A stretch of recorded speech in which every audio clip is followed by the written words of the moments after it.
चलिए recording on. देखिए सबसे पहले दो तीन चीज पढ़ेंगे, उसके बाद हम लोग आगे बढ़ेंगे। ठीक है।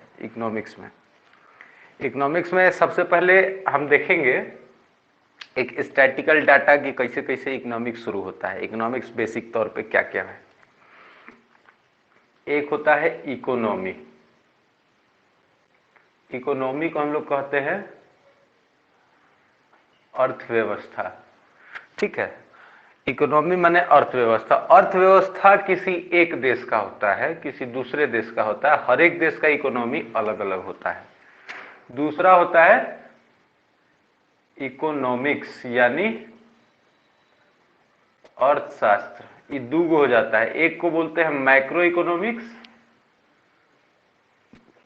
और दूसरे को बोलते हैं माइक्रो इकोनॉमिक्स।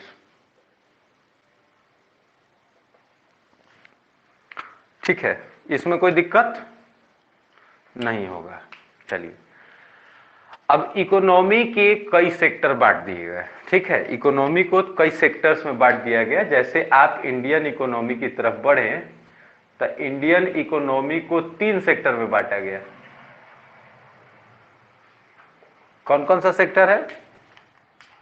पहले सेक्टर को हम लोग कहते हैं प्राइमरी सेक्टर, दूसरे को बोलते हैं हम लोग सेकेंडरी सेक्टर और तीसरे को बोलते हैं हम लोग टर्शियरी सेक्टर। ठीक है। प्राइमरी सेक्टर में अगर देखिएगा तो प्राइमरी सेक्टर में आते हैं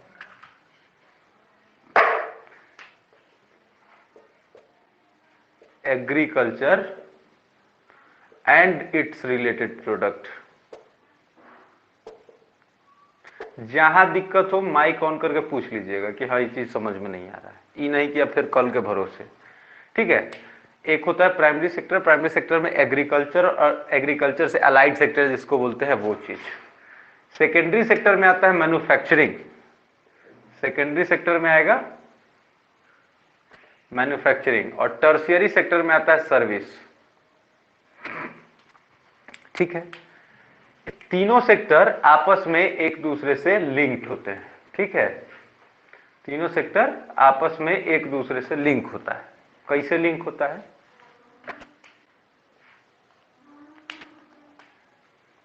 टर्शियरी सेक्टर मतलब मैन्युफैक्चरिंग। दिख रहा है कि नहीं दिख रहा है? दिख रहा है ना ठीक से?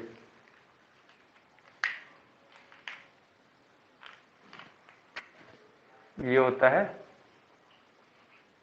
Tertiary sector. टर्शियरी सेक्टर में आता है सर्विस। अच्छा,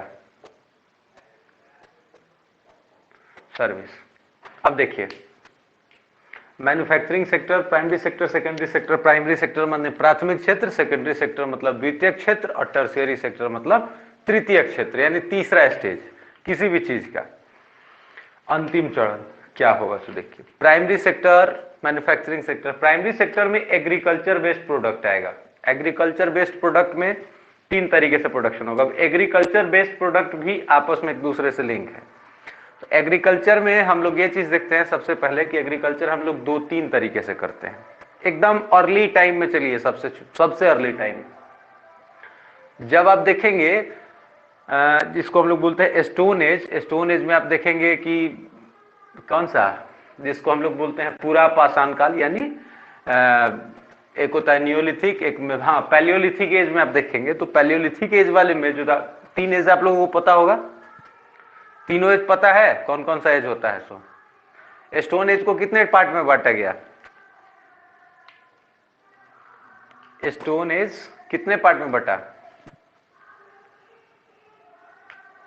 पैलियोलिथिक, ब्रॉन्ज एज के सब उसी में है। हाँ ब्रॉन्ज एज नहीं, उसको आप बोलते हैं एज बढ़ता है उसमें स्टोन एज। हमें स्टोन एज को कितने एज में बांटे हैं, कितने टाइम में बांटे हैं वो बताइए। स्टोन एज तीन पार्ट में। कौन कौन? पूरा पाषाण, मध्य पाषाण, मध्य पाषाण, नवपाषाण। नवपाषाण, नवपाषाण। ठीक है। मेसोलिथिक।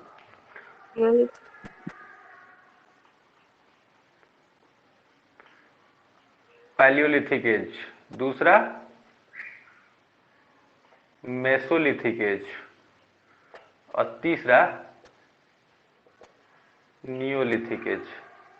इसका जो टाइम था ये था 5 लाख BCE टू 8000 BC। ये हो गया था 8000 से 3000, और ये था 3000 से समथिंग, कुछ ऐसा ही अभी तक का नियोलिथिक एज में बोलते हैं। तो पैलियोलिथिक एज में जो हमारे अर्ली एंसेस्टर थे, जिसको हम लोग होमोसेपियन कहते थे, पढ़े हुए हैं? होमोसेपियन पढ़े हैं कि नहीं पढ़े हैं?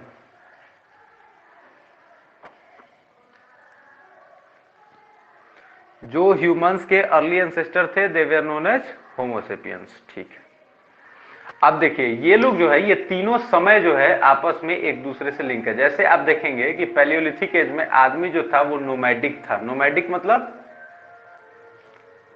मतलब घुमंतु, घूमने वाला, एक जगह से दूसरे जगह। और इस टाइम में जो लोग थे वो रहते थे कहां? केव यानी गुफाओं में, और चलते थे कैसे?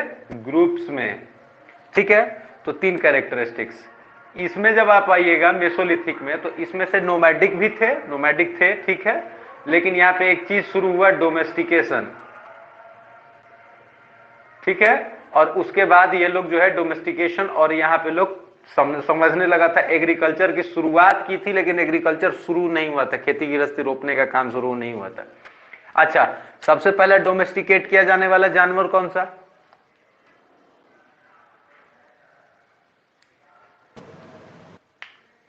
कौन सा? बोलो, आवाज नहीं आ रहा है। डॉग। डॉग सबसे पहले। क्यों उसको डोमेस्टिकेट किया गया था सबसे पहले? मीट। आपका आवाज ही नहीं आ रहा है सही से।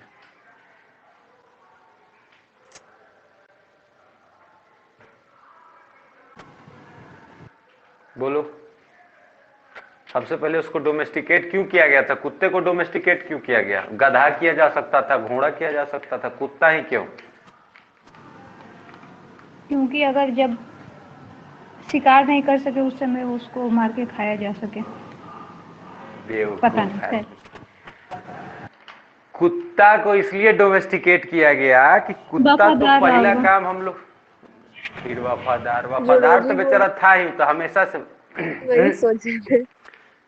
नहीं, कुत्ते को इसलिए पाला गया था सबसे पहले कि कुत्ता जो है थोड़ा सा भी कॉन्शसनेस पाता है तो भौंकना शुरू कर देता है। तो रात के टाइम में जो जानवर लोग उन पे आक्रमण करते थे, तो कुत्ता इतना ना भौंकता था कि जानवर भाग जाते थे। ठीक है, इसलिए वो लोग सबसे पहले कुत्ता पालना शुरू किया था। अभी नहीं कहिए कि कुत्ता जो है मतलब किसी और कारण से पाला गया। ये जो है थर्ड एज, जिसको हम लोग नियोलिथिक एज कहते हैं, इस एज में एग्रीकल्चर की शुरुआत हुई थी। हाँ, जब वो भौंकने लगता होगा तो जब वो भौंकने लगता होगा, शिकार करता होगा, तो पाल के तो और वो गलत ही किया ना। जब भी शिकार करने जाएगा तो गलत क्यों किया? रात में आता था जानवर, कई लोगों को मार के खा जाता था, गुफाओं में शेर और घुस जाता था, तो चिल्लाता था, कुत्ता पहले ही अलर्ट कर देता था, तो इतना भौंकता था कि लोग जग भी जाता था। ठीक है, इस पीरियड में नियोलिथिक एज में लोग एग्रीकल्चर करना शुरू किया था। सबसे पहला एग्रीकल्चर किया जाने वाला प्रोडक्ट कौन सा? राइस। नहीं, गलत। गेहूं। गलत। गेहूं और बाजरा, व्हीट एंड बार्ली। बाजरा भी नहीं, जौ। सबसे पहला जौ, जिसको हम लोग बार्ली कहते हैं, सबसे पहला जौ। इंग्लिश कमजोर है मेरा, ये बात आपको पहले से पता है।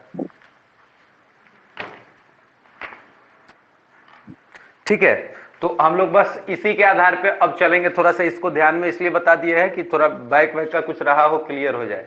तो ये 3 एज आप लोग देख लिए। अब हम लोग इकोनॉमिक सेक्टर के बारे में समझेंगे, एग्रीकल्चर के बारे में। तो पहले हम लोग 2-3 टाइप से लोग एग्रीकल्चर करता था। जिस पहले एग्रीकल्चर जो करता था उसमें तो एक तो नोमैडिक एग्रीकल्चर, आप लोग समझ गए कि झुंड में कहीं जाना। नोमैडिक एग्रीकल्चर क्या कहलाता था? एक खेती होता था जिसको हम लोग कहते थे झूम खेती। झूम खेती क्या था? एक प्लेस से दूसरे प्लेस जाकर जो खेती किया जाता था, एक जगह किया फिर वहां छोड़ दिया, फिर दूसरे जगह गया फिर वहां पे छोड़ देता था। कैसे करता था खेती वहां पे?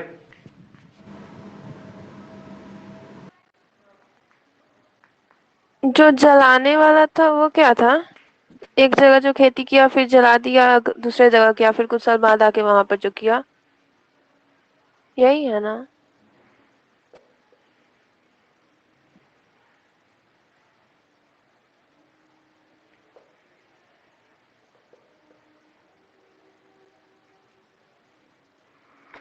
इसी को झूम खेती कहते हैं, इसी को शिफ्टिंग एग्रीकल्चर कहते हैं, इसी को बर्न एंड फ्लैश टेक्निक भी कहते हैं। मतलब एक आदमी जो पहले जो अर्ली हम लोगों के एंसेस्टर थे वो क्या करते थे कि झूम खेती के तौर पे उन लोगों ने एक काम किया कि ग्रुप्स में रहते थे, ग्रुप्स में रह के एक जगह से दूसरे जगह जाते थे, जो जहां पे छोटा पेड़ पौधा मिलता था उसको उसी जगह के आसपास पत्ता जहां पे ज्यादा जमा होता था उसको जला देते थे।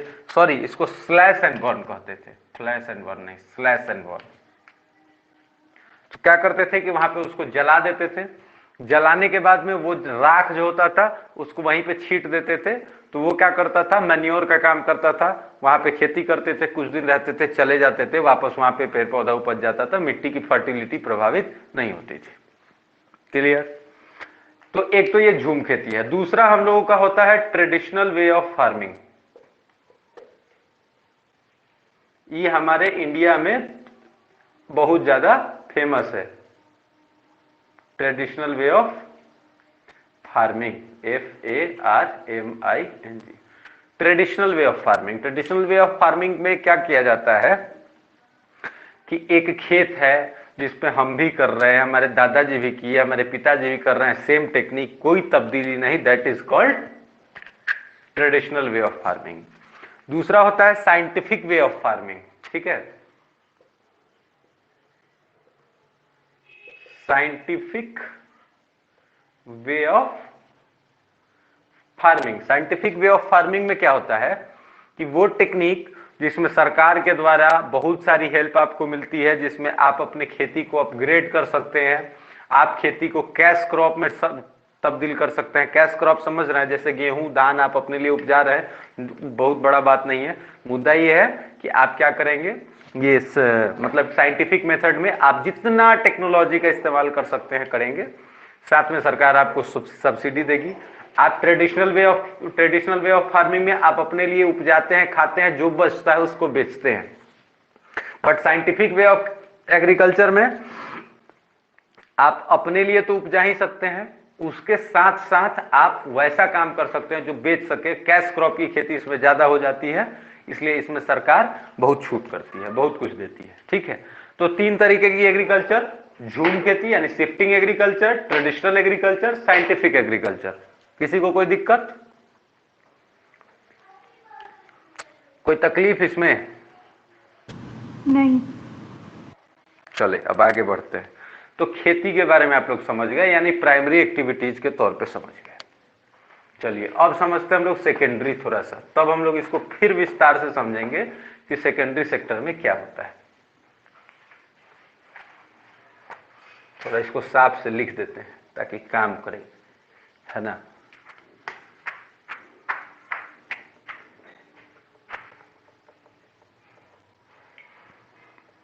इंडियन इकोनॉमी, पहला प्राइमरी सेक्टर, दूसरा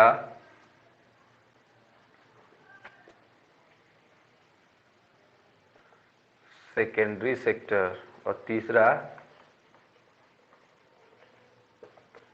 टर्शियरी सेक्टर। ठीक है, सेकेंडरी सेक्टर में हम लोग डालते हैं मैन्युफैक्चरिंग को,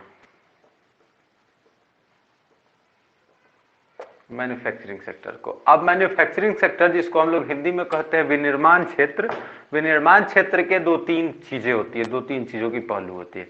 बेसिकली मैन्युफैक्चरिंग में आप किसी चीज को प्रोड्यूस करते हैं, उसका सेकेंड स्टेज होता है। जैसे आप प्राइमरी सेक्टर को सेकेंडरी सेक्टर में भेजते हैं, जिसमें टर्शियरी सेक्टर के हेल्प से आप आगे कुछ कर सकते हैं। बोलो क्या बोलना है?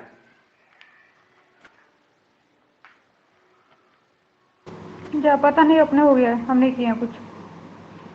चलो ठीक है, अब मैन्युफैक्चरिंग सेक्टर में हम देखेंगे कि इंडियन इकोनॉमी के कई सेक्टर्स होते हैं।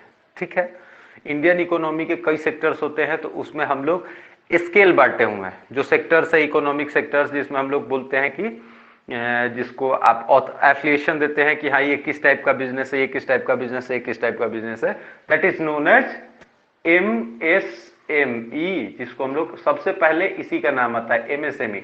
इसको कहते हैं बैकबोन ऑफ द इकोनॉमी। मतलब बैकबोन है, अगर ये नहीं रहे तो इकोनॉमी सही ढंग से नहीं चल पाएगा। क्यों नहीं चल पाएगा ये समझिए। एमएसएमई यानी एम से माइक्रो, एस से स्मॉल, एम से मीडियम। देश की जो सबसे बड़ी इकोनॉमी है, इकोनॉमिक एक्टिविटी जो है इसी सेक्टर से होता है, क्योंकि इसमें कोई लोग भी आके जुड़ सकते हैं। ठीक है, तो माइक्रो वाले में वैसा बिजनेस जो आपका 9 लाख रुपया के आसपास तक का बिजनेस हो, that is called micro industries या माइक्रो बिजनेस या माइक्रो सर्विसेज, इसमें तीनों आता है।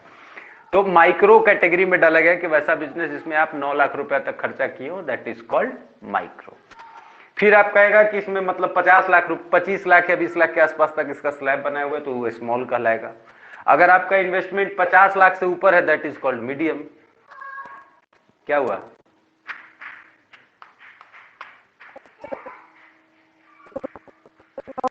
वो तो नहीं जाएगा ना। क्या चीज? नहीं ठीक है क्या आवाज? अभी ठीक आ रहा है, बोलिए ना क्या बोल रहे थे। बोले जो शुरुआत करेगा वो तो पहले कम में से ही करेगा ना। उस सब में जो 9 नहीं लाख आएगा। रुपया से कम कोई जो 9 लाख रुपया से कम इन्वेस्टमेंट किया हुआ होगा, उस सब माइक्रो इंडस्ट्री कहलाएगा।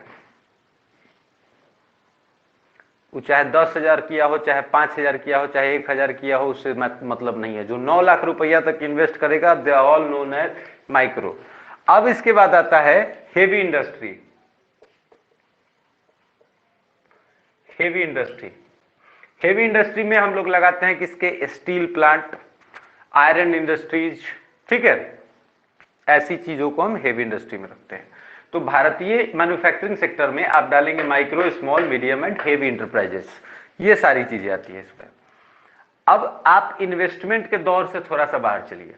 अब सपोज करिए कि हमको एक माइक्रो सेक्टर का एंटरप्राइजेस स्टैब्लिश करना है, 9 लाख रुपए हमको इन्वेस्ट करना है।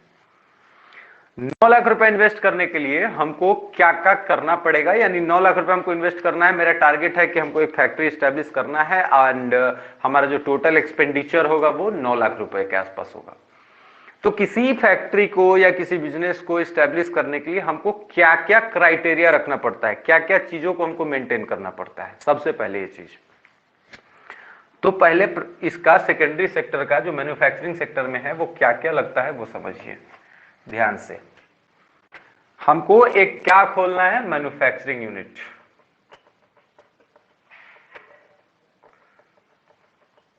किस चीज का? किस चीज का? किस चीज का मैन्युफैक्चरिंग यूनिट खोले? बोलिए। लड़की का सैंडल, लड़की का सैंडल, चप्पल का दुकान, चप्पल का फैक्ट्री हमको खोलना है। तो चप्पल की फैक्ट्री खोलने के लिए क्या क्या चाहिए? सबसे पहले फैक्ट्री स्टैब्लिश करने के लिए वी नीड अ लैंड। हमको एक लैंड चाहिए, जमीन, जहां पे हम अपनी कंपनी को बिठा सके। जब हमको लैंड मिल जाएगा तो वी नीड अ लेबर जो उस पे बनाए। तो जो लैंड और लेबर जब मिलेगा तो लेबर 3 तरीके के होते हैं। बताइए कौन कौन लेबर होते हैं? लेबर के 3 टाइप कौन कौन?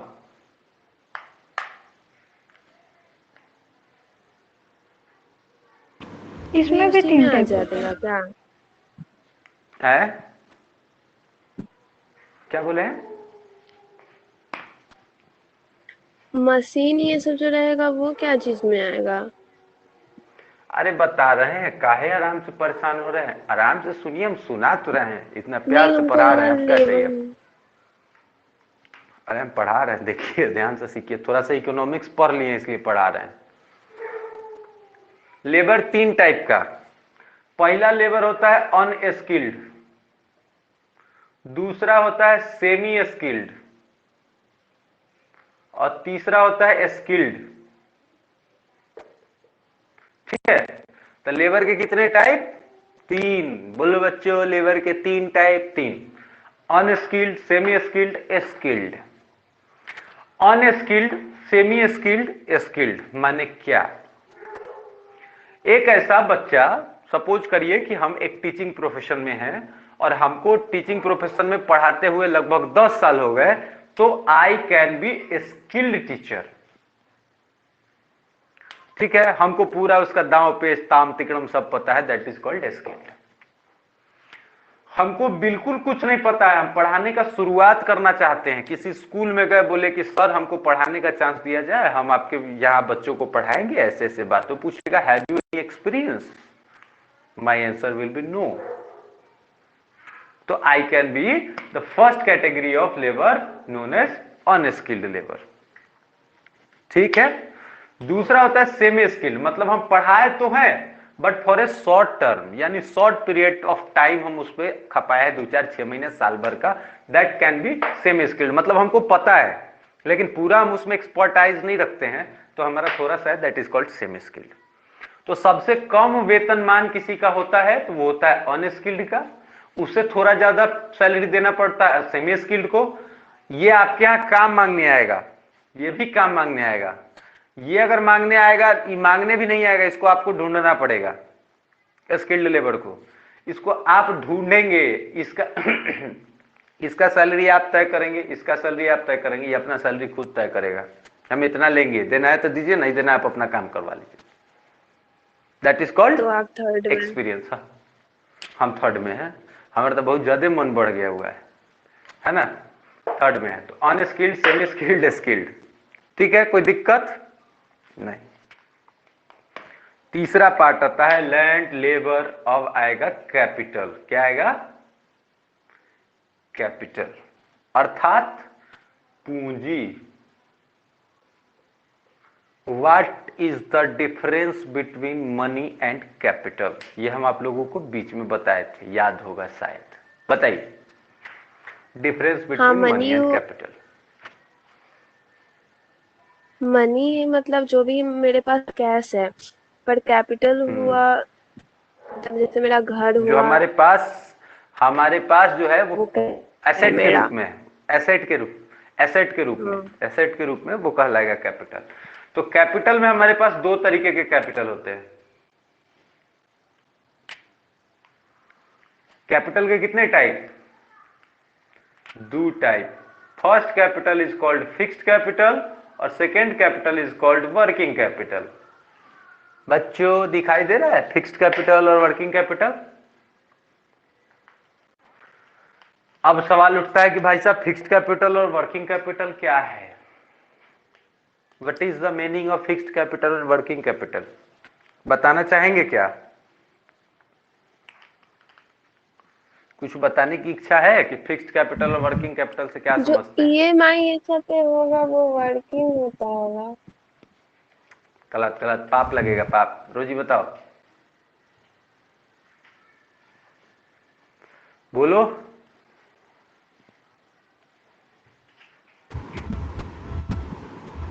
जो कि मत थोड़ी गलत होना।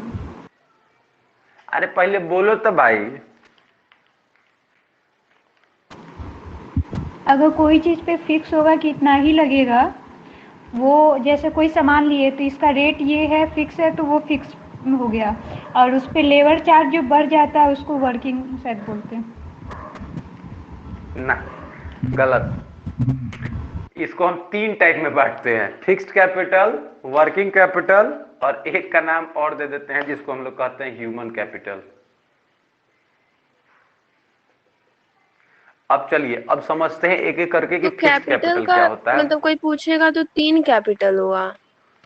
3 कैपिटल होगा, ठीक है, वो ज्यादा बेहतर है। Capital, there are 3 types of capital, working capital, fixed capital और ह्यूमन कैपिटल। ठीक है, अब बताते हैं क्या होता है इसमें। पूरा का पूरा इकोनॉमिक्स यही है, घूम रहा है इसी के आसपास। ठीक है, अभी तो स्टार्ट किए हैं तब इतना कुछ है। कितना टाइम हो गया? आधा घंटा में यही चल रहा है अभी। Fixed capital, human capital, working capital. Fixed capital क्या होगा? फिक्स्ड कैपिटल में उसको कहते हैं जिसको हम लोग बोलते हैं अस्थाई पूंजी, यानी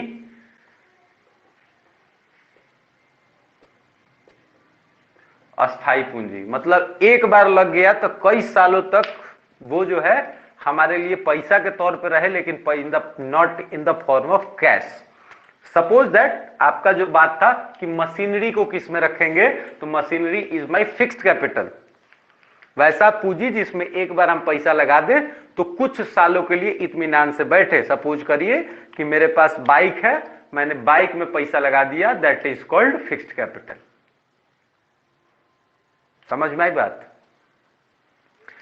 जो भी बिजनेस स्टार्ट करने के लिए आपको machinery, building, land, electricity etcetera, ये सारी जो चीजें हैं, इलेक्ट्रिसिटी नहीं होगा, बाकी जो सारी चीजें हैं जो फिक्स्ड है, मतलब उसको आप हटा नहीं सकते हैं, वो फिक्स्ड है, दैट इज कॉल्ड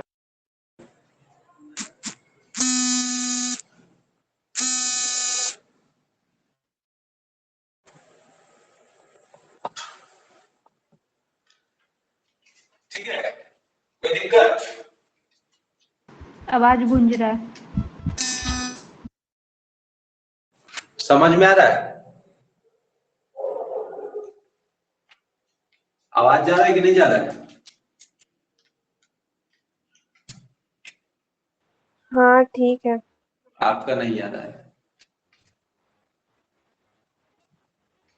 रोजी आवाज जा रहा है? आवाज जा रहा है? आ रहा है।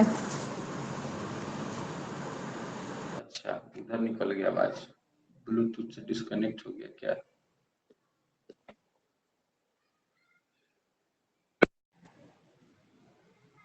एक सेकंड,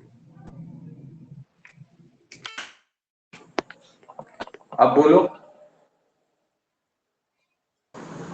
आ रहा है। ठीक है, आ रहा है तो बढ़िया बात है।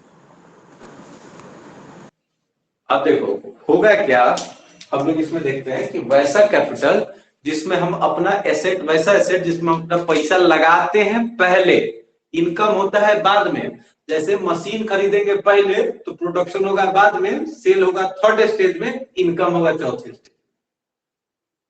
That is called fixed income, fixed asset. बोलो, फिर से रिपीट कीजिए।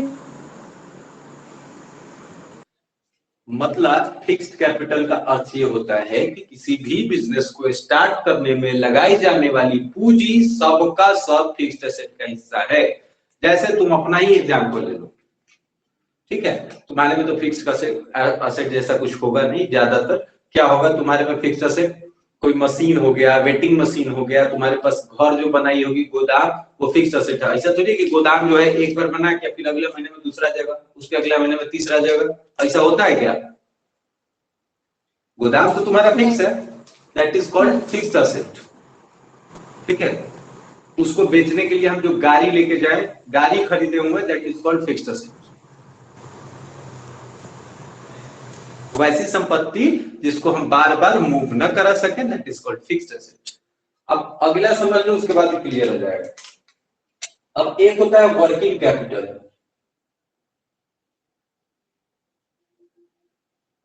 अब सपोज करिए कि हम गए बैंक को, बोले कि भाई साहब हमको बिजनेस करना है, I need a loan. Bank बोलेगा कि I need a project report in detail, जिसको हम लोग बोलते हैं डीपीआर। दो प्रोजेक्ट रिपोर्ट बनता है, एक होता है डीपीआर और एक होता है ईपीआर। एक होता है डिटेल्ड प्रोजेक्ट रिपोर्ट, जिसमें आपके बिजनेस का विस्तृत ब्यौरा दिया रहता है, पूरा एक्सपैंड करके।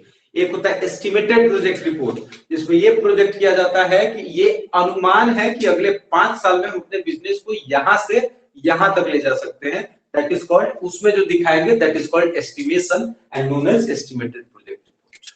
तो बैंक मांगता है एस्टिमेटेड और डीपीआर दोनों मिला के वो प्रोजेक्ट मांगता है।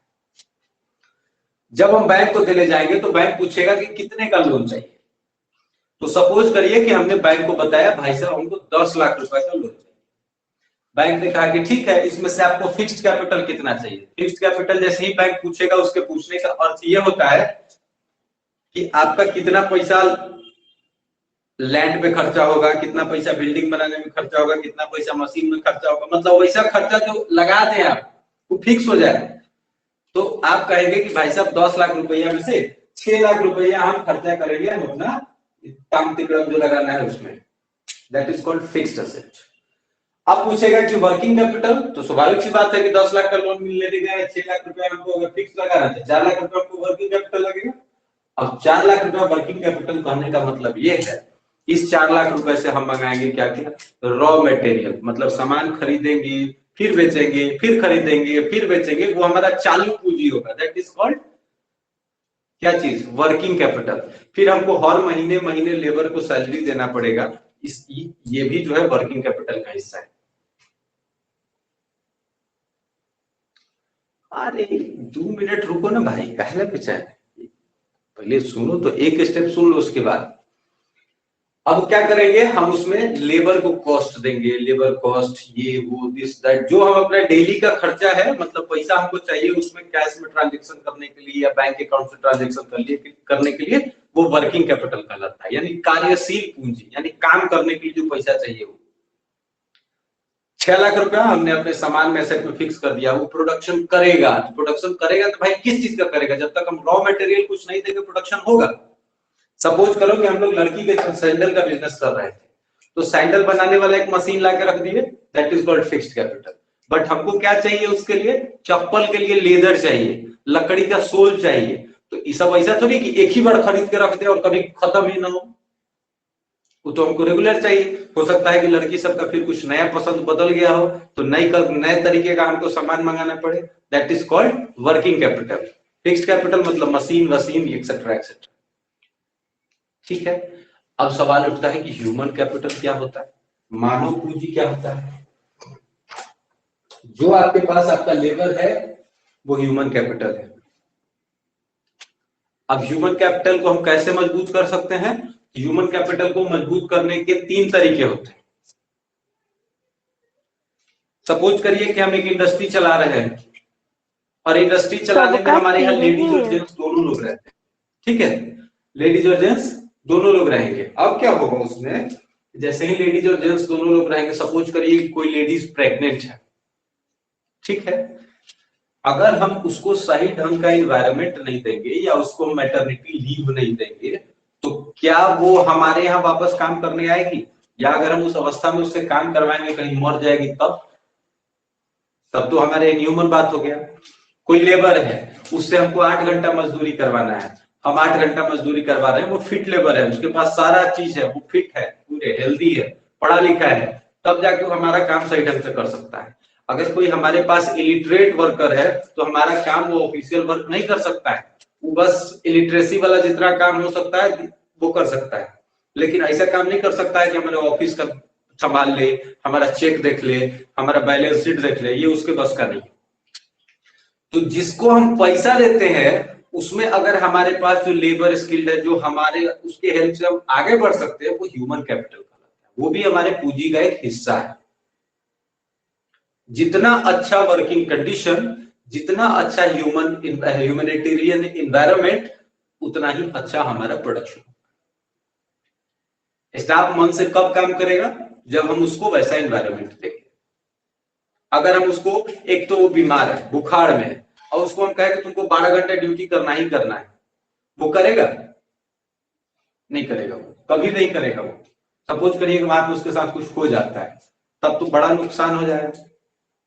तो एक तो ये हो गया fixed capital, working capital, human capital. इसमें आपको क्या दिक्कत है सो बताइए, इसमें किसी तरह का कोई सवाल हो तो पूछिए।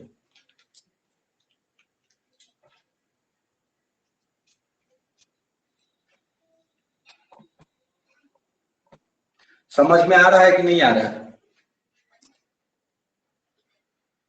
समझ में आ रहा है, उम्मीद करते हैं कि आइए। नहीं आ रहा होगा तभी झूठों का कहिएगा कि हाँ आ रहा है, अच्छा लगता है सुनने में।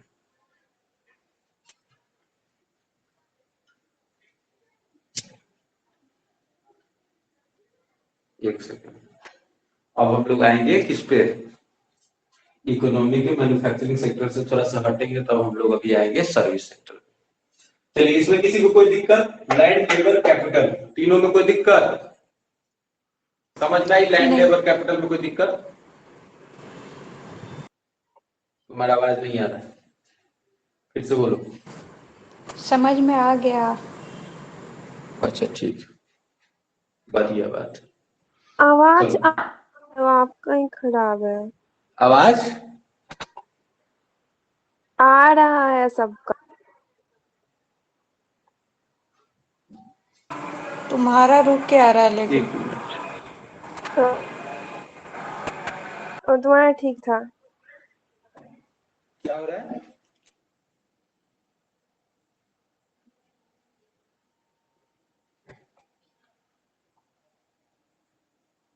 नहीं कुछ नहीं।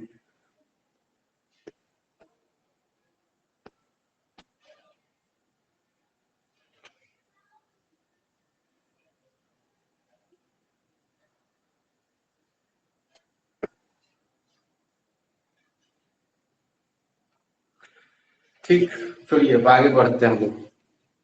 आपको मैन्युफैक्चरिंग का ये सारा चीज हमको लगता है कि कॉन्सेप्ट क्लियर हो गया। अब हम लोग आगे चलते हैं सर्विस सेक्टर की।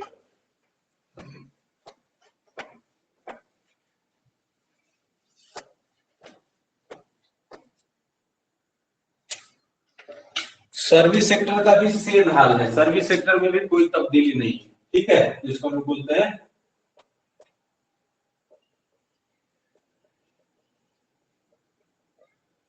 Tertiary sector. टर्शियरी सेक्टर में दो तीन तरीके के कैटेगरीज दिए गए हैं, व्हाइट कलर, ब्लू कलर, ये सब तो अलग की बात है, पहले बेसिक समझिए। एक तो आप देखेंगे कि वैसे लोग जो नहीं पढ़े लिखे, ठीक है, they can be labour also, वो भी सर्विस सेक्टर का हिस्सा है, ठीक है, वो लेबर हो सकते हैं, तो वो सर्विस सेक्टर का हिस्सा है। जो थोड़े पढ़े लिखे हैं, सपोज करिए ड्राइवर, जो ट्रक वगैरह के, ट्रक क्वेश्चन के, है, कार के, इन सब के जो ड्राइवर है, वो भी सब टर्शियरी क्वेश्चन सेक्टर में है, है।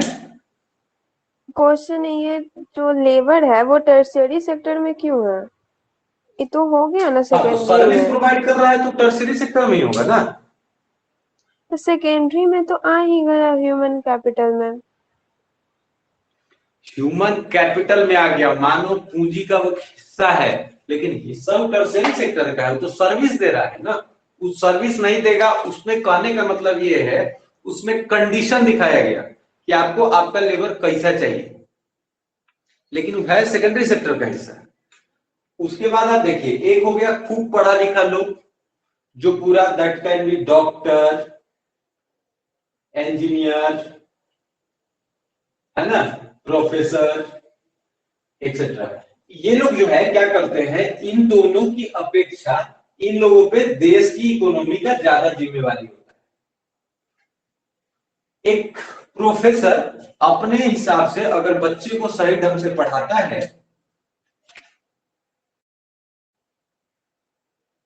ठीक है, अगर बच्चे को सही ढंग से पढ़ा रहा है, तो पढ़ा के वो एक ह्यूमन कैपिटल तैयार कर रहा है। ह्यूमन कैपिटल तैयार करेगा, वो आगे चल के बच्चा जो है कुछ ना कुछ अच्छा बुरा तो करेगा ही करेगा ना। आगे चल के अगर हम उसको बनाते हैं ऐसा साइंटिस्ट जो बॉम्ब बनाता हो, अब तो बाद में बच्चे की नैतिक जिम्मेवारी है कि बॉम्ब बनाता है उस देश के लिए बनाता है कि इंडियन मुजाहिदीन के लिए बनाता है, ठीक है, वो अलग मैटर है। लेकिन हम तैयार तो कर रहे हैं, साइंटिस्ट बना रहे हैं, डॉक्टर बना रहे हैं, इंजीनियर बना रहे हैं, हमारा काम है बनाना, ठीक है। तो ये तीनों तरीके के लेबर हमारे यहाँ आते हैं जो टर्शियरी सेक्टर का हिस्सा है, and all three sectors are interlinked between them. कैसे? जैसे मान लीजिए कि हमको जो है, अभी जैसा एग्जांपल लिए थे एक लेडीज सैंडल का, लेडीज सैंडल के लिए हमको क्या चाहिए, रॉ मटेरियल। रॉ मटेरियल्स में हमको क्या क्या चाहिए, लेदर्स, ठीक है, तो लेदर आएगा आपको जानवर से, दैट इज प्राइमरी सेक्टर, ठीक है। फिर लेदर के अलावा कोई और चीज चाहिए, जैसे उस पर कुछ कुछ जो लगाता है लोग, क्या का पता नहीं, लाल पीला ब्लू जो भी लगा है उस पर डेकोरेशन के लिए, उसका एक अलग इंडस्ट्री बनेगा। हो सकता है कि वो स्मॉल हो, लार्ज हो, मीडियम हो, हेवी इंडस्ट्री में नहीं आएगा। तो ये भी एक मैन्युफैक्चरिंग का हिस्सा है।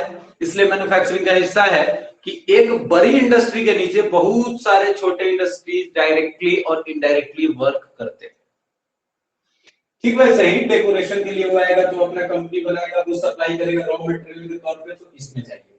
दूसरा रॉ मटेरियल में आपका तो ये चाहिए।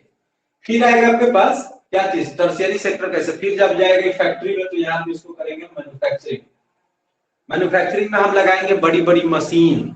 मशीन तो अपने आप चलेगा नहीं, उसको कहीं ना कहीं से तो आदमी का जरूरत पड़ेगा ही, और सब कुछ मशीन से होता नहीं है, सब कुछ मशीन से होगा भी नहीं। मशीन चलाने के लिए भी आदमी चाहिए, पैकिंग के लिए आदमी चाहिए, तो वो हमारे पास मैन्युफैक्चरिंग सेक्टर में जब आप जाएंगे तो मशीनरी वगैरह लगेगा, और उसके बाद उसको पैक करेंगे तो सर्विस सेक्टर वाला उसमें घुस जाएगा।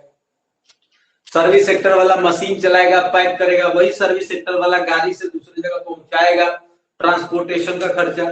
ठीक है, तो ये तीनों सेक्टर आपस में मिलकर सबसे बड़ी इंडियन इकोनॉमी को तैयार करते हैं, किसी भी देश की दुनिया की इकोनॉमी को तैयार करते हैं। ठीक है, इसमें अगर आप बात कर ले, इसमें तो कोई खास बहुत बड़ा इसमें ये नहीं होता है, कथा नहीं है कि बहुत बड़ी चीज है इसमें, ऐसा कुछ इसमें बस इतना ही समझने लायक है कि रॉ मटेरियल प्राइमरी सेक्टर का ऐसा। सपोज करिए कि बिस्किट हमको बनाना है, तो बिस्किट हमको बनाना है तो रॉ मटेरियल में हमको चाहिए आटा, तो हम इसको कैसे डायरेक्टली और इनडायरेक्टली कैसे लिंक होगा। सपोज करिए कि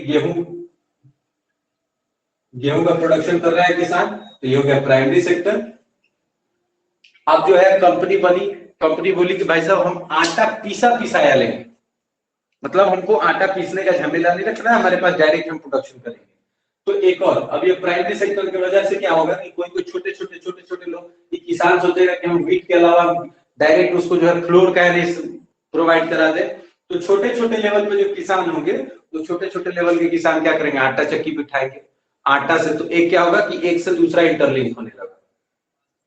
आटा प्रोड्यूस होकर फैक्ट्री में जाएगा तो कैसे जाएगा, गाड़ी से जाएगा। जब गाड़ी से जाएगा तो गाड़ी टर्शियरी सेक्टर का हिस्सा है, फैक्ट्री भी पहुंचेगा, प्राइमरी सेकेंडरी सेक्टर का हिस्सा है, वहां पे जो काम करेंगे वो टर्शियरी सेक्टर का हिस्सा है।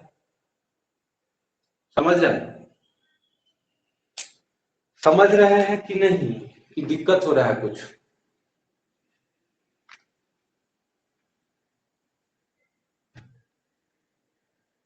ठीक है, अब हम लोग देखते हैं कि लेबर में अपने यहाँ कितनी समस्याएं हैं, सो समझिए।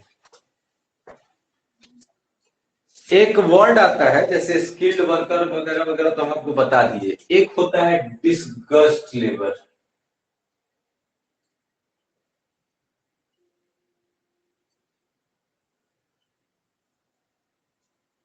डिसगस्ट, उसको हिंदी में क्या कहते हैं, मतलब जिसकी मेहनत बेकार हो, मतलब उसकी जरूरत ना हो। सपोज करिए कि अमेरिका का एक एग्जांपल लीजिए आप, यूएसए का और इंडिया का। इंडिया में the number of small land owners are more than the USA. यहाँ पे स्मॉल लैंड ओनर ज्यादा होते हैं, यहाँ पे जो है लार्ज स्केल के लार्ज लैंड ओनर्स होते हैं। ठीक, ये जो सोसाइटी है हमारी इंडियन सोसाइटी, ये सोशलिस्टिक है। ये जो सोसाइटी है, ये सोसाइटी कैपिटलिस्टिक है, जिसको हम लोग इंग्लिश में कहते हैं, हिंदी में कहते हैं पूंजीवादी। ये कहलाता है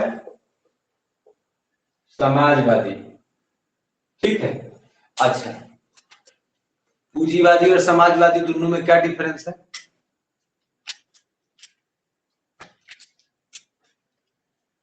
पूंजीवादी और समाजवादी में क्या डिफरेंस है? कैपिटलिस्ट मतलब जिसको ज्यादा मतलब पैसा से होगा, समाजवादी हुआ जो समाज। सोशलिस्टिक का जो थॉट है, वो सोशलिस्टिक वाला थॉट आया कहां से था? सोशलिस्टिक थॉट सबसे पहले कहां निकला था? यूरोप। यूरोप। किस बार के समय में?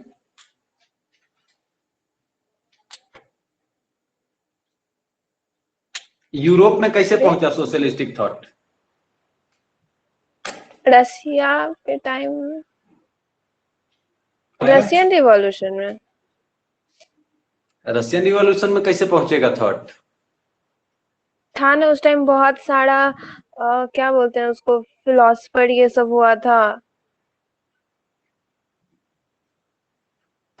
नहीं, रशियन रिवॉल्यूशन में जो थॉट प्रोसेस डेवलप हुआ था, वो किसका रिजल्ट था?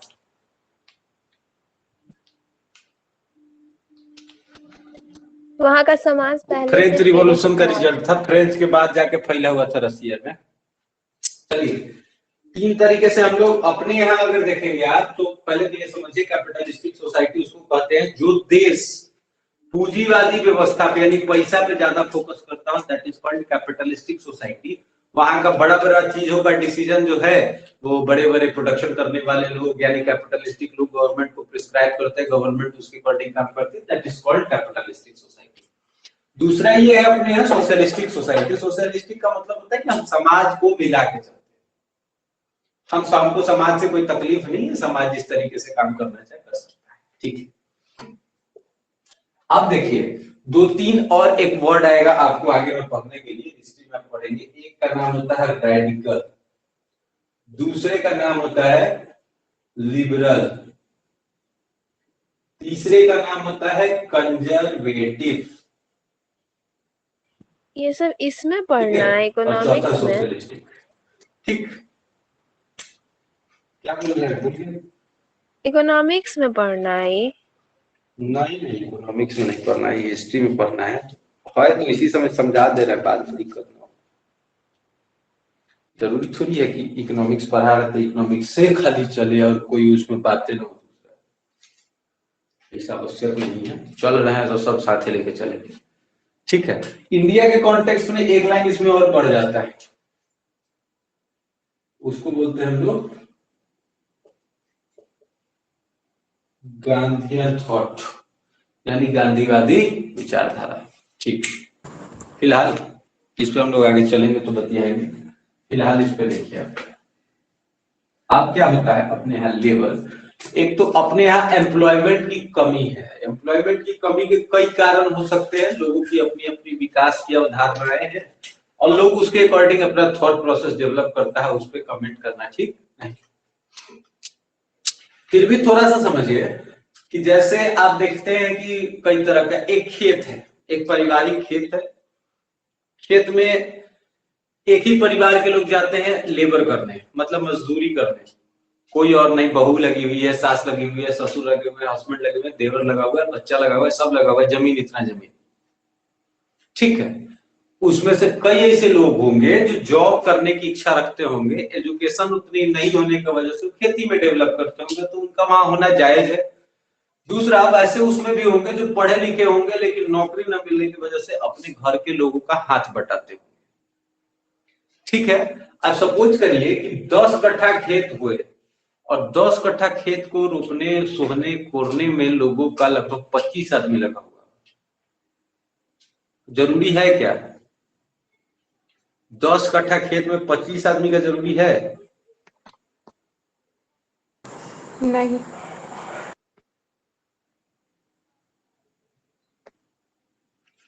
10 कट्ठा खेत में 25 आदमी की जरूरत नहीं है। तो ऐसे लोग जिनकी उसमें आवश्यकता नहीं है वो कहीं और के लिए है, लेकिन मजबूरी में वहां पे काम कर रहे हैं, उनकी मेहनत बेकार जा रही है, that is called disgust labour, ठीक है। जैसे मान लीजिए कि कोई बच्चा जो है वो क्या करके आया हुआ है, वो बच्चा जो है वो पैरामेडिकल किए हुए है, चाहे वो बच्चा फार्मेसी पढ़ा हुआ है, उस बच्चे को फार्मेसी पढ़ने के बाद क्या दिमाग में चलता होगा कि हमको आगे चल के फार्मासिस्ट बनना है, फार्मासिस्ट बन सकता था, लेकिन अब फार्मासिस्ट की बहाली निकली नहीं और प्राइवेट जॉब में उसकी डिमांड है नहीं, तो उसने क्या किया, कुछ 9 से हाँ भला अपने घर के लोगों की उसमें हेल्प करना शुरू कर दिया उसने। तो वो क्या कर रहा है, अपनी जो वो एक्चुअल जिस काम के लिए बना हुआ है उसको बर्बाद कर रहा है, that is called disgust labour. मतलब जिस काम के लिए बना हुआ है उस काम में उसका कोई योगदान नहीं हो रहा है, बाकी सब में हो रहा है, that is called disgust labour. कोई दिक्कत? कोई दिक्कत? अगर कोई लड़की, सपोज करिए कि कोई लड़की अच्छे से पढ़ी लिखी हो, खूब पढ़ी लिखी हो और उसका जो है मन हो कि हम जज बने, अब बाबूजी पकड़ के ब्याह कराते हैं, शादी कराते हैं, ठीक है, तो भाई साहब उसका जज बनने का पूरा पढ़ाई तो बेकार हो जाएगा, उसका सारा मेहनत बेकार, जिस काम के लिए वो बनल है वो काम नहीं कर पाएगी, दैट इज कॉल्ड डिसगस्ट। कोई दिक्कत? कोई दुख परेशानी? नहीं। हाँ, इंडिया इंडिया की ही बात कर रहे हैं हम, इंडियन इकोनॉमी पर, कहाँ अभी चाइनीज इकोनॉमी पे चले, अब इंडियन इकोनॉमी पे ही है। इसमें किसी को कोई दिक्कत नहीं, इसको मिटाएं। चलिए,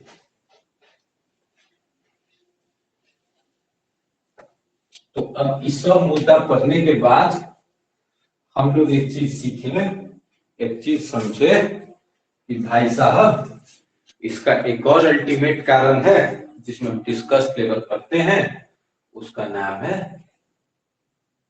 पॉपुलेशन। इस बात से आप लोग इत्तेफाक रखते हैं कि नहीं रखते हैं कि पॉपुलेशन ज्यादा होने की वजह से ही सारी परेशानियों का सामना करना पड़ रहा है? इस बात से आप इत्तेफाक रखते हैं?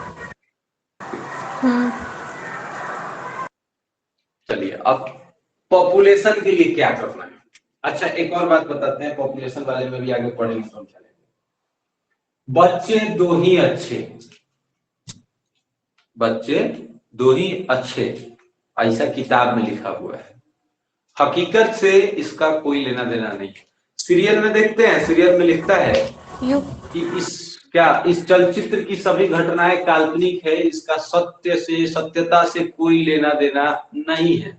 अगर सत्यता से कहीं टकराता भी है तो यह एक संजोग मात्र होगा। तो सरकार भी शायद वैसे ही लिखवाती है कि बच्चे दो ही अच्छे, लेकिन उसका कहने का अर्थ ये होता है, तो लोग उसको कहते हैं कि इसका सत्य घटनाओं से कोई लेना देना नहीं है। कई लोग तो कहते हैं कि बच्चे जो है ऊपर वाले की देन है, तो हम प्रसादी समझ के रख लेते हैं। चलिए एक एग्जाम्पल लीजिए। बच्चे दो ही अच्छे, 2 kids।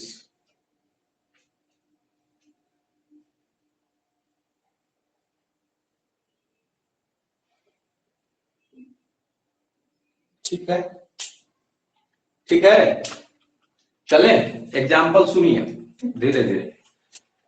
एक फैमिली है जिसके 2 बच्चे, एक फैमिली है जिसके अनेकों बच्चे। बच्चों में कोई कमी नहीं, जितना मिला सब अपना ही है। अल्लाह के बंदे हंसते, जो भी हो फिर कल फिर आएगा, है ना।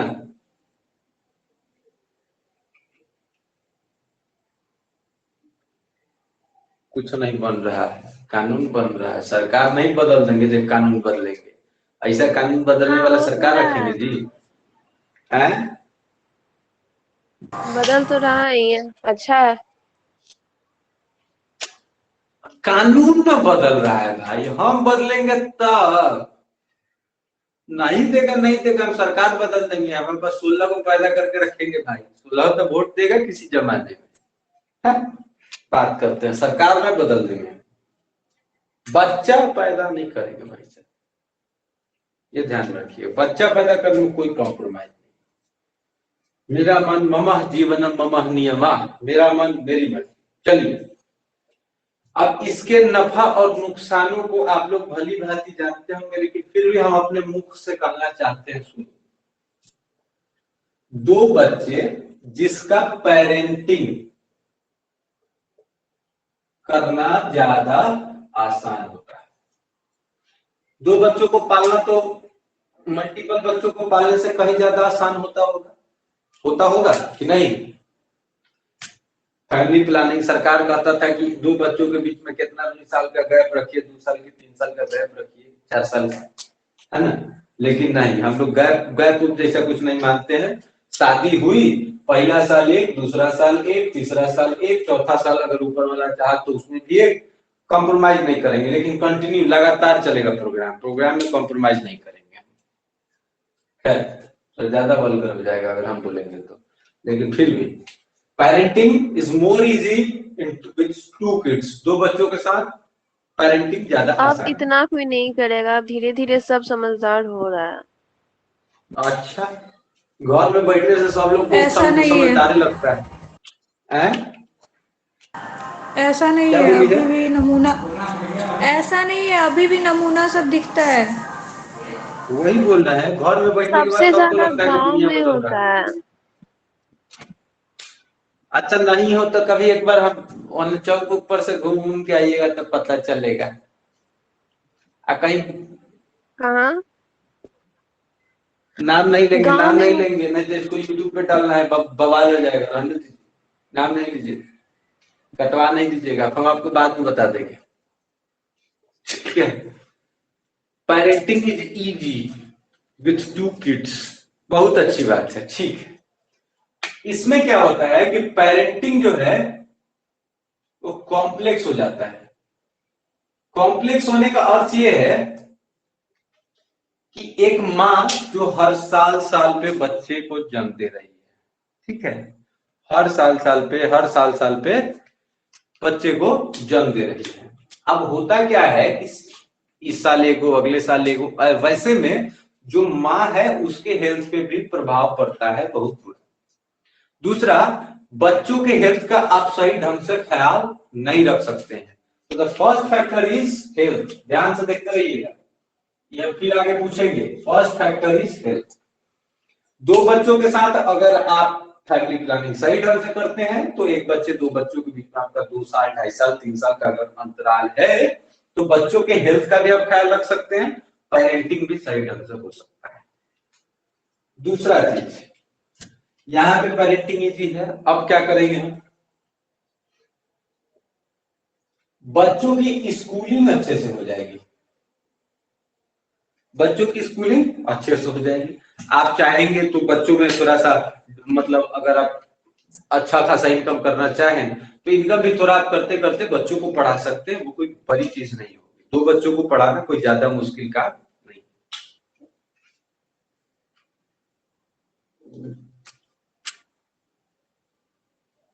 आई हैव 11 kids, 11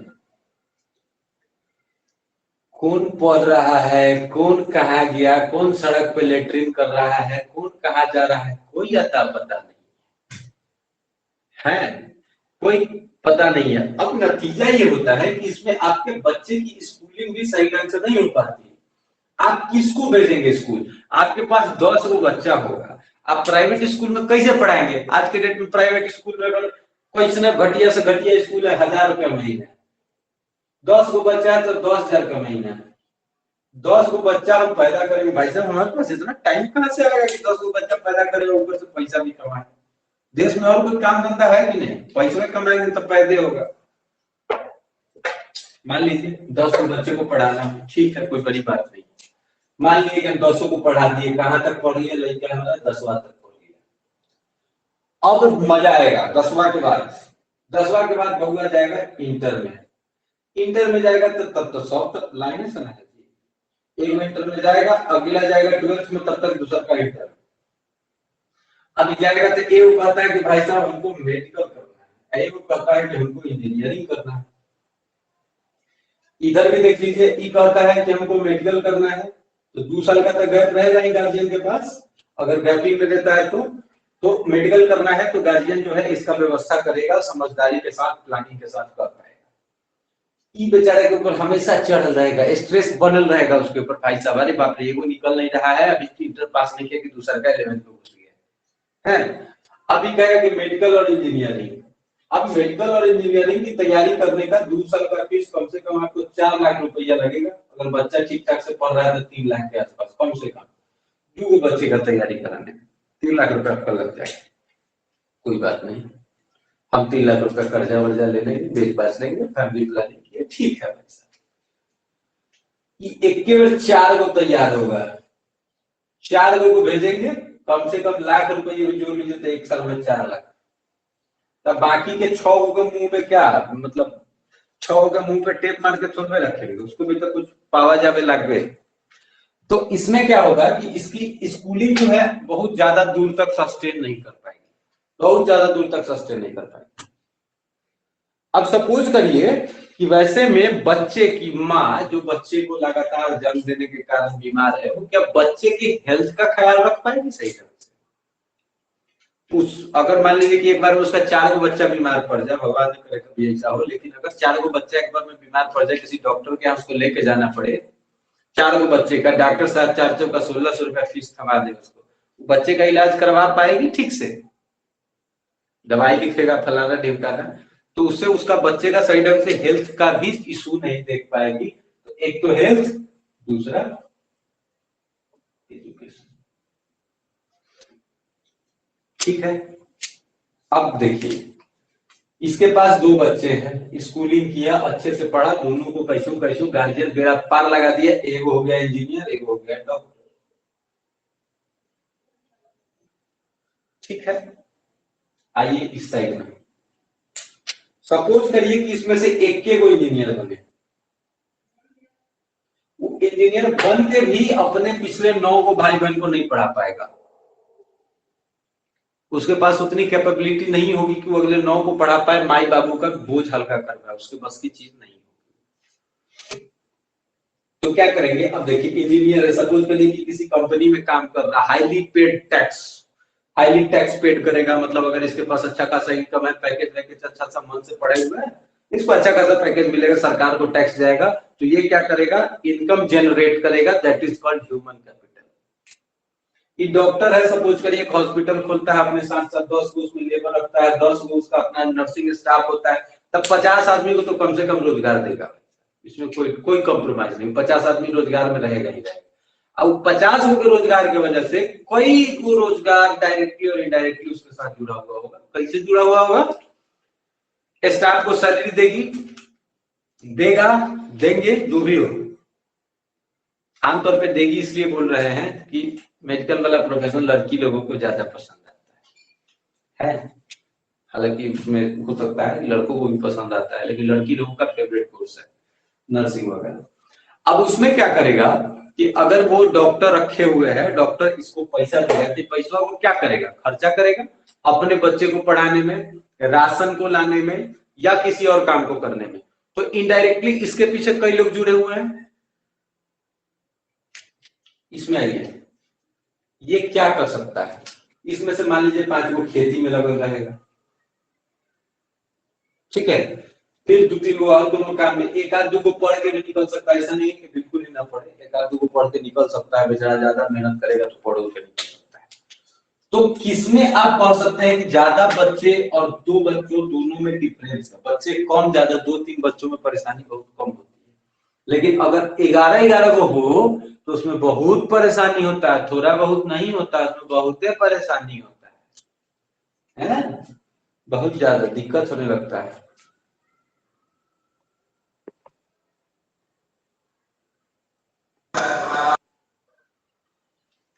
चलिए, तो एक तो हेल्थ, एक तो एजुकेशन। अब हम जितना ज्यादा हेल्थ और एजुकेशन पे खर्च करेंगे अपने बच्चों के, उतना ही ज्यादा हम ह्यूमन कैपिटल या ह्यूमन अर्निंग का सोर्स अपना कर पाएंगे। जो गार्जियन अपने बच्चों के ऊपर हेल्थ और एजुकेशन के ऊपर सही ढंग से खर्च करता है, रिजल्ट उसका ज्यादा बेहतर आता है। मूलतः वैसे लोग जो अपने बच्चों के ना तो हेल्थ को देख पाते हैं, ना ही हो सकता है कि ऐसे बच्चे हो जो मतलब हेल्थ का सही कंडीशन नहीं होने की वजह से वो बच्चे बहुत पहले, जिसको हम लोग बोलते हैं चाइल्ड मोर्टेलिटी रेट, यानी शिशु मृत्यु दर, इस कंडीशन में शिशुओं की मृत्यु अधिक होती है। ठीक है, तो ह्यूमन कैपिटल में आप लोग जो है अब आप लोग तकलीफ परेशानी को तो बोलिए तनी, हम भी सुने, तब हम आगे बढ़ेंगे। कुछ कहना चाहते हैं तो कहिए। इसमें तो सबसे ज्यादा उसकी माँ का गलती है ना, कि वो सोचना चाहिए था, अगर कानून नहीं भी हो तो भी इतना क्या चीज नहीं कुछ।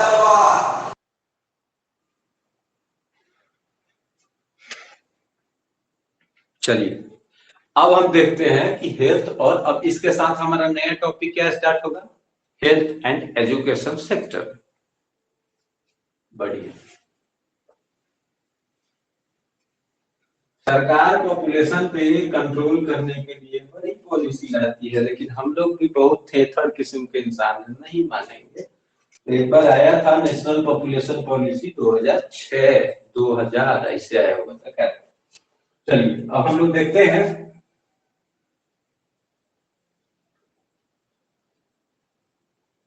Education sector. कई देशों का एग्जाम्पल लेंगे हम लोग, बहुत अच्छे अच्छे देशों का एग्जाम्पल लेंगे। ठीक है, सबसे पहला एग्जाम्पल हम लोग लेंगे साउथ कोरिया का।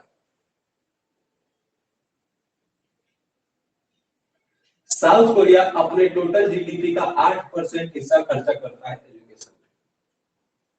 सबसे ज्यादा फोकस करता है जिसको हम लोग बोलते हैं प्राइमरी एजुकेशन। ठीक, इसमें कहता है कि बच्चे जब तक प्राइमरी हायर में नहीं जाते हैं तब तक बच्चे को ना तो होमवर्क दिया जाएगा, नो HW, नो एग्जाम।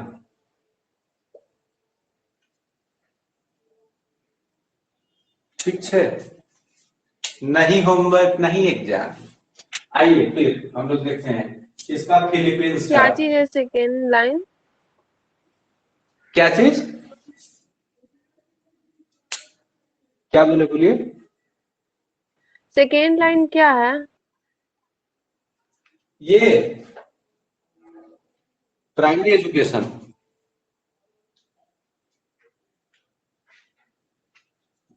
अब फिलीपींस चलिए, फिलीपींस भी कुछ ऐसा ही है, 6% अपने बजट का खर्चा करता था और कई ऐसे देशों से आगे था कि बहुत बहुत बहुत बहुत बहुत ज्यादा पैसे वाले थे, लेकिन बाद में उन लोगों ने इन सब चीजों से सीखा।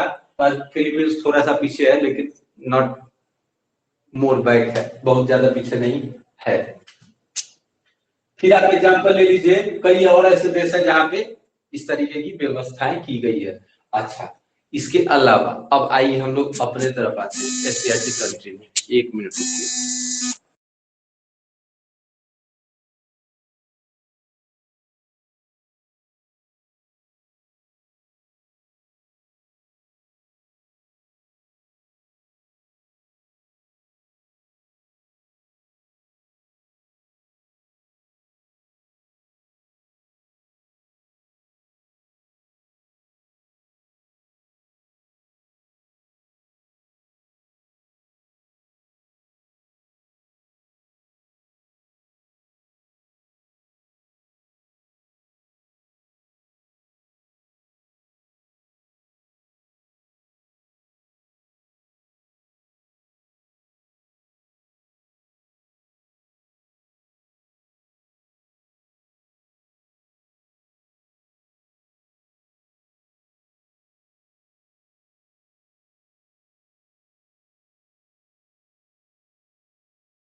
आवाज जा रहा है? आ रहा है, क्या हो रहा है? आ रहा है।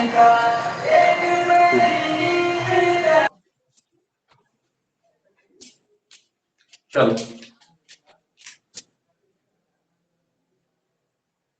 ठीक। अब अगला मैटर हम लोग एजुकेशन के भारत की अर्थव्यवस्था के तौर में समझिए, भारत में क्या स्थिति है इसका। आने दो एक आदमी को।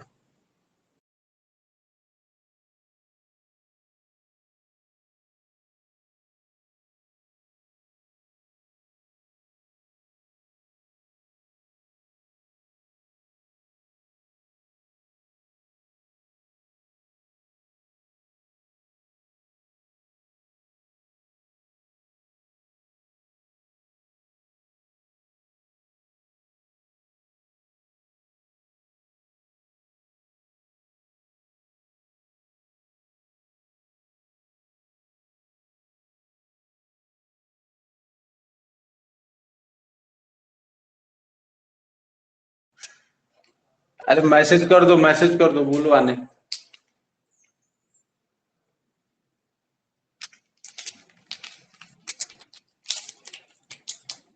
बढ़िया। भारत के कॉन्टेक्स्ट में देखिए, भारत के कॉन्टेक्स्ट में क्या स्थिति है। आप जितनी बार अगर एजुकेशन का रेशियो देखेंगे, जितनी बार एजुकेशन की बात करेंगे, तो आप पाएंगे कि जो साउथ के स्टेट्स हैं वो ज्यादा ग्रो करते हैं नॉर्थ के स्टेट के बजाय। ऐसा होता है क्या? स्टेट के बजाय ज्यादा परफॉर्म करते हैं। लॉजिक क्या है उसके पीछे, क्यों वो ज्यादा परफॉर्म कर पाते हैं? एजुकेशन वहाँ का ठीक है, मतलब लोग पढ़ा लिखा है। पढ़ा लिखा कैसे होगा अपने वजह? साउथ का है ही ना, केरल भी है आगे।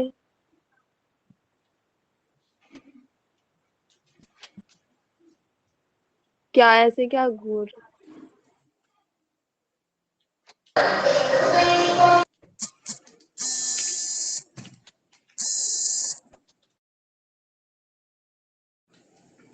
कारण थोड़ा आइए बैक में हिस्ट्री में चलते हैं, तब समझ में आएगा। साउथ के जो स्टेट हैं वो भारत का वैसा एरिया था जो सबसे पहले जो है वो इंग्लिश व्यवस्था को अपनाने वाला था। ड्यू टू टीपू सुल्तान के टाइम में लगभग 50 lakhs of people were converted into Christianity. ठीक है, तो इंग्लिश शिक्षा व्यवस्था की शुरुआत वहां पे पहले ही हो चुका था। अब लॉजिक क्या है उसके पीछे कि एक तो अपने यहाँ का सिस्टम है जिसको हम लोग कहते हैं PRS यानी पंचायती राज व्यवस्था। पंचायती राज व्यवस्था में अपने यहाँ जो आप नॉर्थ के स्टेट्स को देखेंगे तो मुखिया के चुनाव के लिए लोग कट जाता है, मर जाता है मुखिया के चुनाव। अभी चल रहा है, कुछ लोग कटेगा भी, कुछ लोग बचा हुआ है। यहीं पे आके बजा रहा है, उस समय से दिमाग खराब किए हुए। बेवकूफ है, मेरा तो मन करा लाठी उठा के पकड़ के पीट लेना। क्या बज रहा है? अरे लगातार बजा रहा है सर काम पहले पूरा घर से आ रहा है, तब से देख रहा है उसका ड्रामा यहाँ से वहां तक हल्ला हल्ला किया। कुछ है क्या? है कुछ है क्या? इलेक्शन का है, इलेक्शन का, इलेक्शन का। अरे चुनाव है भाई, बेवकूफ आदमी है क्या है।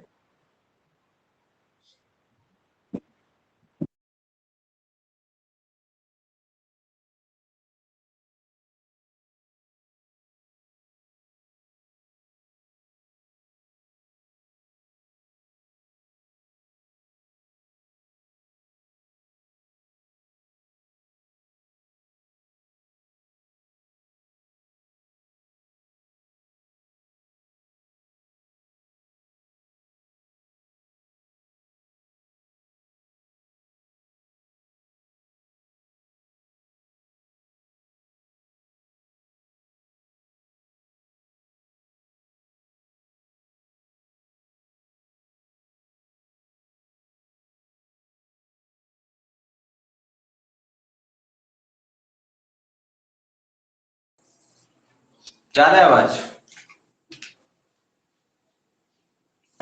आ रहा है। ठीक। अब देखो, एक तो पंचायती राज सिस्टम है, अपने यहाँ चुनाव के समय में मुखिया जी लोगों को ज्यादा इस चीज में कोई इंटरेस्ट नहीं होता है कि नॉर्थ के स्टेट के मुखिया जी लोग केवल अपने आप को विधायक समझते हैं।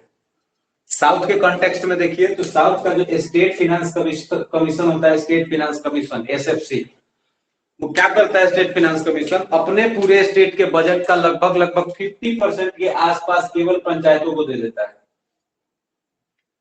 ठीक है, पंचायतों को 50% देता है, कहता है कि भाई साहब तुम लोग डेवलप कर जाओ, हमको कोई दिक्कत नहीं, एजुकेशन पे खर्चा करो, सड़क पे खर्चा करो, तुम अपने फंड से यूटिलाइज करो, कोई दिक्कत नहीं है। एक पहली बात, गांधी जी ने भी कहा था कि अगर आपको देश को आगे बढ़ाना है तो पहले पंचायतों को मजबूत करना सीखिए। ऐसा संभव नहीं हो पाएगा। इधर के जो स्टेट है, साउथ के स्टेट, तमिलनाडु, केरल, कर्नाटक, ऐसे क्षेत्र हैं जहां का जो पंचायत है वो पंचायत अपने लिए रेवेन्यू खुद जनरेट करता है। रेवेन्यू खुद जनरेट करता है, यानी जो अपना राजस्व है वो खुद जनरेट करता है स्टेट के अलावा। स्टेट तो उसको 50% बजट देती है, 50% में पूरे के पूरे साउथ का जो भी उस स्टेट का बजट होगा उसका 50% हिस्सा पंचायती राज विभाग को दे देगा, भाई साहब आप लोग बांटिए। हर पंचायत का एक लिमिट बांध देगा, कोई इतना मिलेगा, कोई इतना मिलेगा, कोई पंचायतों को भी ये कहा गया कि आप अपना रेवेन्यू खुद से जनरेट कर लीजिए, that can be non taxable. ये नॉन टैक्सेबल हो सकता है, आपको सरकार को टैक्स देने की आवश्यकता नहीं है। तो कई ऐसे टैक्सेस जो है वो पंचायत खुद वहां पे वसूलते हैं। जैसे कौन कौन सा टैक्स हो सकता है, जिसको हम लोग बोलते हैं land and revenue tax. Land and revenue tax यानी जमीन का मालगुजारी पंचायत वसूलता है, पंचायत अपने पास रखता है, ठीक। और वहां पे ये जो है वो ईयरली बेसिस पे काउंट होता है। ईयरली बेसिस पे कटता ही कटता है, हर आदमी के घर घर जाके कटता है। दूसरा, वहां के जो प्राइमरी स्कूल्स हैं वो प्राइमरी कहाँ स्कूल्स को कटता है? काफी अच्छे मात्रा में डेवलप किया जाता है। क्या हुआ बोलो? कहाँ कटता है? अरे साउथ की बात कर रहे हैं, हर जगह कटता है, अपने बिहार में भी कटता है, साले साले नहीं देते ये अलग बात। चलो क्या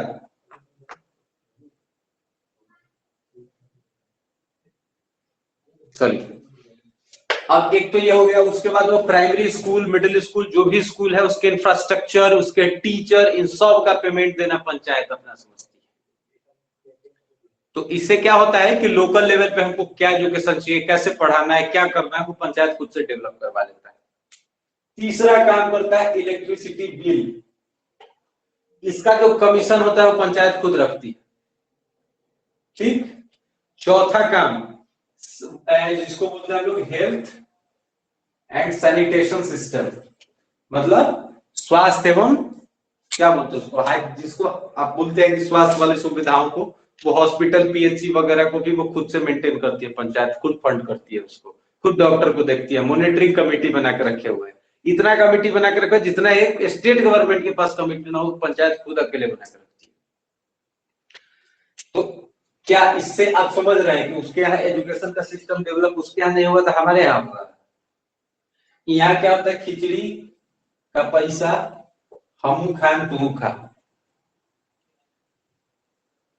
एक तो ये फंडा है। सड़क का पैसा तुम भी खाओ हम भी खाएंगे, टूटल फाटल सड़क बनाएंगे, जैसा मत कर। यहाँ सबसे बड़ा रीजन तो टीचर का ही है ना है? यहाँ सबसे बड़ा रीजन तो टीचर का ही है ना। सरकारी कोई भी टीचर देखिए 80% तो रहता है कि खुद ही नहीं पढ़ा लिखा रहता है। नहीं वो बात है, और उसके पीछे भी लॉजिक है, उसके पीछे भी कारण है। दोस्त ये है कि पब्लिक भी जो है ना अपने यहाँ, हम लोग दो तरीके का एजुकेशन लेते हैं। एक जो एजुकेशन हम लोग लेते हैं जो विदाउट स्किल्ड एजुकेशन लेते हैं, वैसे स्किल्ड और अनस्किल्ड लेवल जिसको लोग बोलते हैं। कॉलेज में दो तरीके की पढ़ाई होती है, एक पढ़ाई होती है वोकेशनल, एक होता है आपका नॉर्मल ग्रेजुएशन। वोकेशनल कोर्स तो सुनिए होगी, सुनिए कि नहीं? वोकेशनल कोर्स कराता है जिसको हम लोग हिंदी में कहते हैं व्यावसायिक पाठ्यक्रम। इस कोर्स में क्या होता है, वोकेशनल कोर्सों में, कि आपको पढ़ने के बाद जॉब ओरिएंटेड कोर्स होता है। पढ़ने के बाद एक होता है आपका नॉर्मल ग्रेजुएशन। नॉर्मल ग्रेजुएशन मतलब बीएससी, बीकॉम, बीए, ये सब। इसमें आएगा क्या चीज, BSc in nutritional science, BSc in जिसको बोलते हैं आप क्या चीज, योगा, ये सब चीज, ताकि आप पढ़ लिख के आगे पैसा कमा सके। इसको पढ़ने से आप आगे चल के कोई जॉब की तैयारी करेंगे, पढ़ेंगे तब आगे निकलेंगे। तीसरा चीज ये होता है कि अपने एजुकेशन सिस्टम में स्किल नहीं है, मतलब बच्चों को पढ़ाया तो जाता है, भाई साहब डिग्री ले लो चले जाओ कोई दिक्कत नहीं है, उसमें स्किल कहीं नहीं घुसता है, स्किल की उसमें आवश्यकता नहीं पड़ती है। स्किल अगर रहता, सपोज करिए कि जैसे हम साउथ कोरिया का एग्जांपल लिए, साउथ कोरिया कहता है कि बच्चे का जो प्राइमरी एजुकेशन है, मतलब अप टू क्लास 10, क्लास 10 तक बच्चों को न तो होमवर्क मिलेगा ना ही उसका कोई एग्जाम होगा। उसको आप जितना सिखा सकते हैं उतना सिखाइए, उसको जो जो बनाने का सिखा सकते हैं उतना सिखाइए। तो साउथ कोरिया अपने पूरे देश के बजट का 8% हिस्सा दे देता है कि स्टेट का, कि आप लोग जो है केवल एजुकेशन पे 8% खर्चा होगा, ठीक है। तो एक तो ये तरीका है ताकि बच्चों को स्किल देता है कि बच्चा फिर आगे चले। अब जब हाई स्कूल में चला जाएगा बच्चा, तो हाई स्कूल में बच्चे का एग्जाम होना शुरू होगा, ठीक है। तो ऐसे में क्या होता है कि बच्चे के पास इंफॉर्मेशन बढ़ता है। अच्छा, फिर आप फिलीपींस वाला एग्जांपल देखे थे। फिलीपींस वाले एग्जांपल में क्या है कि बच्चे को किताब नहीं देना है, बच्चा वहां जाएगा, स्कूल में जाना है, जाएगा, बच्चा पढ़ेगा वहां पे, लेकिन बच्चे को क्या सिखाया जाएगा, किससे बात कैसे करते हैं, कैसे चलते हैं, कैसे उठते हैं, कैसे बैठते हैं, ये सब सिखाया जाएगा।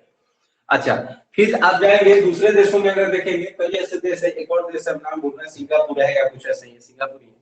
सिंगापुर में कहता है कि अपने जो देश है, हाँ सिंगापुर शायद, उस देश में कहता है, कंफ्यूज कर रहे हैं, बताएंगे आपको बात।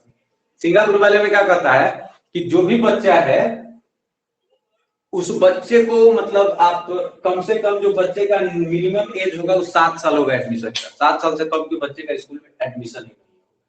अपने यहाँ क्या है, 2.5 साल 1.5 साल स्कूल में ठूस दीजिए, जाओ बेटा मरज रहो।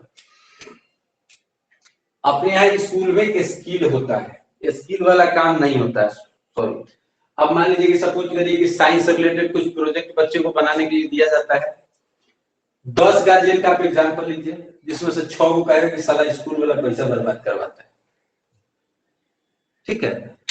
हालांकि उनका कहना भी थोड़ा सा जायज है, इस मामले में जायज है कि स्कूल जो है एक बार प्रोजेक्ट कराएगा, सही ढंग का प्रोजेक्ट कराता रहता है, नहीं तो इसलिए उनका भी कहना जायज है। लेकिन हाँ वो अलग चीज है, अगर बच्चे को हम स्किल डेवलप बचपन से कराना शुरू करें तो आगे चल के वो थोड़ा सा अच्छे ढंग से कर पाएगा। हम लोग भी पढ़ रहे हैं तो पढ़ने के बाद क्या करते हैं, ग्रेजुएशन करने के बाद आप फिर जॉब की तैयारी करिए, जॉब का एग्जाम दीजिए, फिर निकलेगा, फिर आप स्किल आपको उसके बारे में नहीं। सपोज करिए कि आप रेलवे की तैयारी कर रहे हैं,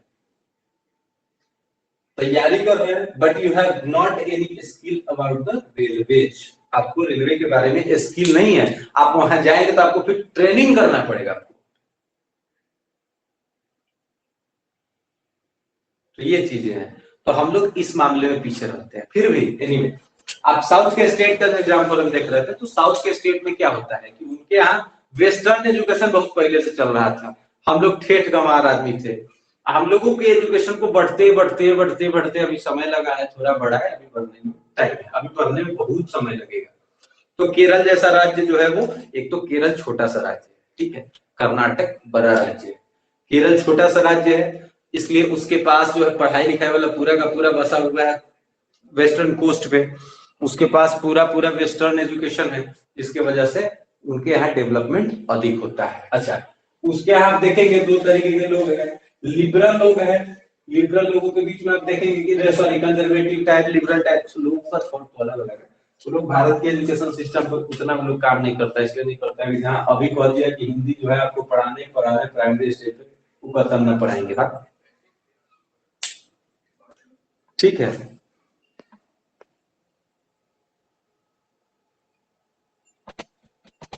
क्लास होगा? एक सेकंड, हाँ बोलिए, क्या बोल रहे थे?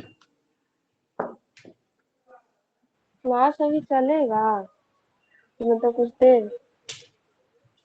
क्या चीज?